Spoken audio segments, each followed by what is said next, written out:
Hello po, welcome sa ating Be Empowered program.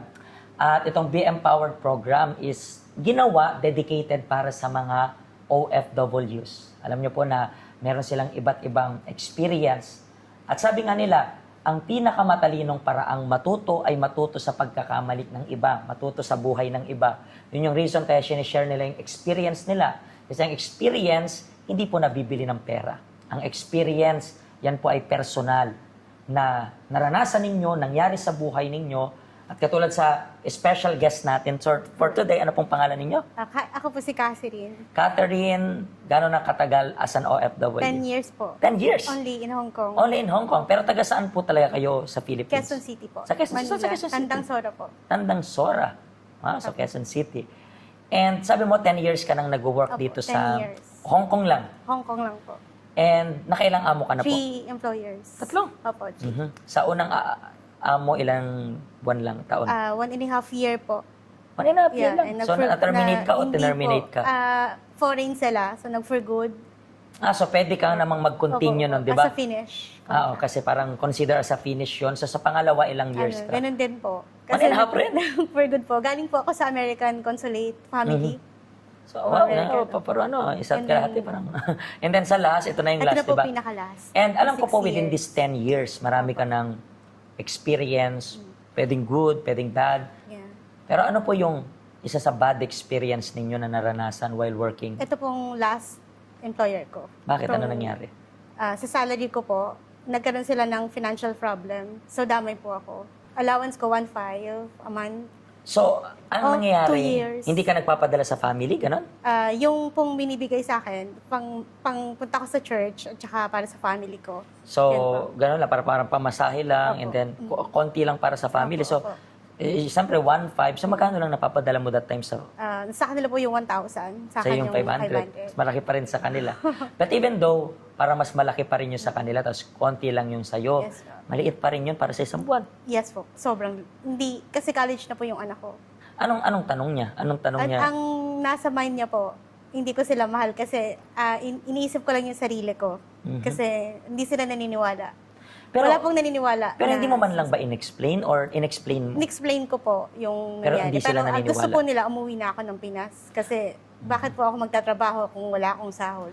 Tumagal na yung sitwasyon, 2 years. mga Opo. ganong, Almost 2 years. almost 2 years. 2 years po ako. Kasi nagkasakit yung amo ko. Mhm. Yeah. So, within these 2 years, ganyan lang yung sahod mo. Ganyan po. Pero bakit- Minsan po, itong pinaka last 3 months, wala na po talaga ang binibigay kasi wala na silang mabigay. Kasi pupunta sila ng lugar nila. So, So, pero bakit tiniis mo pa rin dyan? Anong nasa isip mo? hindi po ako i-give up ni Lord. Kasi alam ko po yung situation ko, hindi niya ako dadalhin dito na hindi ko kaya. Pero, So, yeah. hindi pa rin madali yung tiniis mo, di ba? Hindi talaga madali. And eventually, And madami pong hirap, madami ding naayos. pagpunta-punta mo dito sa health center, kasi gano'n ka nakatagal sa health center? At almost 1 year and 2 months. Mga ganun pa lang, di ba? So, pagpunta-punta mo dito sa health center, pinagpipray mo rin ba yan, yung na maging maayos yung sitwasyon ni Opo. Amo, gano'n? Yun po. Yung, in-invite po ako dito 1 year. Akong bago na-invite ng pinaka-friend ko. Kasi galing po ako sa ibang denominations. Tapos po, pinag-pray ko dito. Tapos nakita ko dito, po, first time kong attend, sabi ni Bishop, para pong ako yung kausap niya. Parang sapul na sapul ka. Para pong feeling ko, bakit sinabi po ng iba? Parang, hindi. Nag-invite sa akin. Yung problema ko.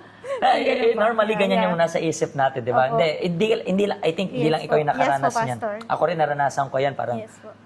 first time na nga lang ako mag-open sa tao, Yeah. tapos parang mukhang kwento pa dun sa Ganun. preacher nila. Ganun po. Ano ba yan? Tapos, that time, Tapos- yun pa yun.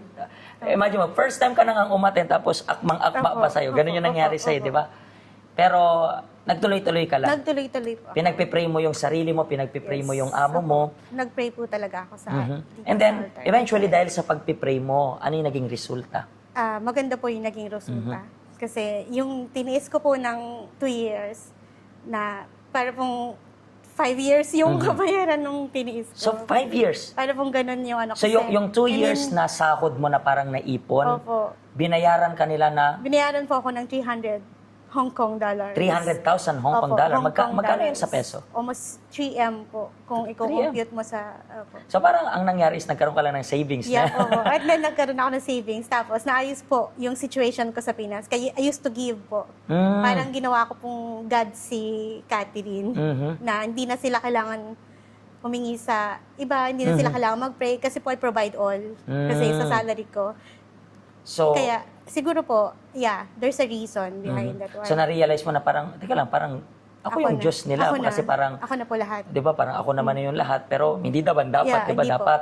Nakalimutan ko po na kailangan nilang lumapit kay Lord. Yeah. Na interesting yung sinasabi mo.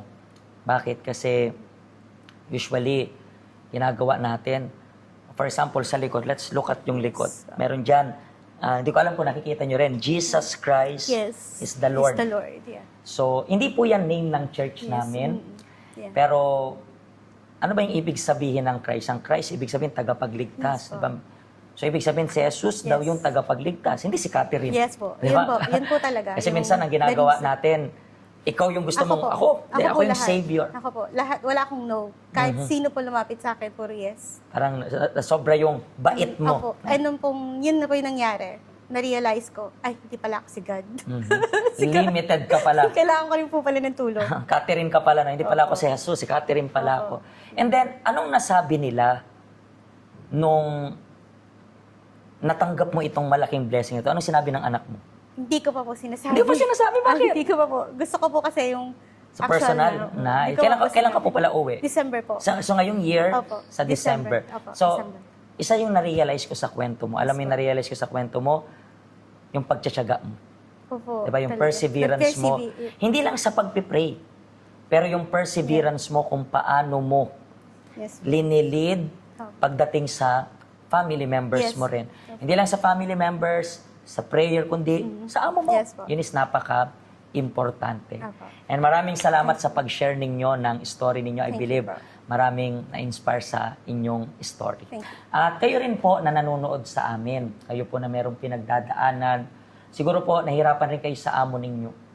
Siguro, aminado kayo na ang kailangan ninyo, gusto nyo ng, alam mo yun, perseverance, yung patience na meron siya. At kailangan nyo rin pong ma-realize yung na-realize niya. Hindi po kayo Diyos. Huwag nyo pong isipin na kaya nyong gawin lahat. Sa oras na isipin nyong kaya nyong gawin yung lahat, mas mapapahiya kayo ng sarili nyong aksyon. Hindi kailangan ng ibang tao na ipahiya ka. Ikaw mismo yung magpapahiya sa'yo kasi hindi ka naman Diyos. So, pwede ka pong pumunta sa help center, matuto, at gawin si Jesus bilang tagapagligtas ninyo. Maraming salamat po sa pag-share at kayo po, naway makita-kita tayo next time again. Pagpalain po kayo ng Diyos at subaybayan niyo po yung next episode ng aming Be Empowered. God bless you po.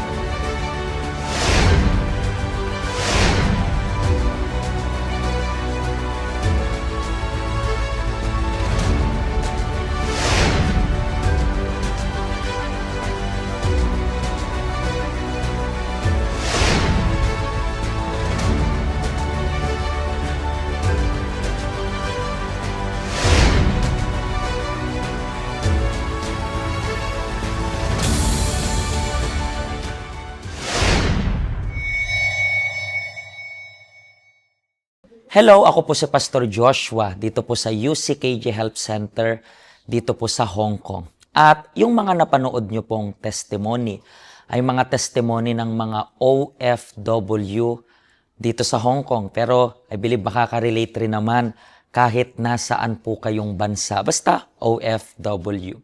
Ang health center po natin ay walang pinipiling religion. Base na rin po sa name, Health Center. Kung kailangan nyo po ng karagdagang information, nandito lang po sa baba lahat ng information na kailangan ninyo. Kontakin nyo lang po kami at magiging masaya po kami na matulungan ka, ma-assist ka, nasaan man po kayong bansa. Pagpalain po kayo ng Diyos.